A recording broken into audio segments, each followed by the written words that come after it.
We also know that one thing that President Trump is keenly focused on is getting this rare earth minerals deal in place with Ukraine.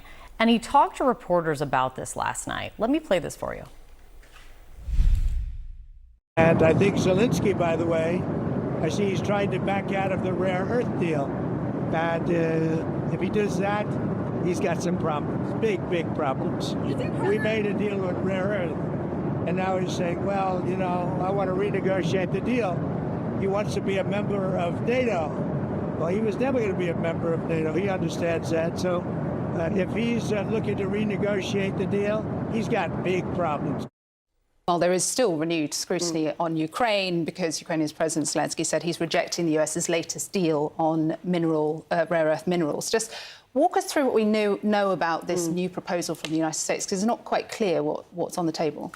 Yeah, so what we know, a couple of sources familiar with the matter told us last week that the US had presented a new proposal to Ukraine. And this proposal, apparently, according to these sources, expanded on the original proposal, which, as you remember, was set to be signed on February 27th, the day of that Oval Office spat between Presidents Trump and Zelensky. It would give, apparently, the US more control over Ukraine's mineral wealth. It would include all minerals, including oil and gas, all sort of natural resources.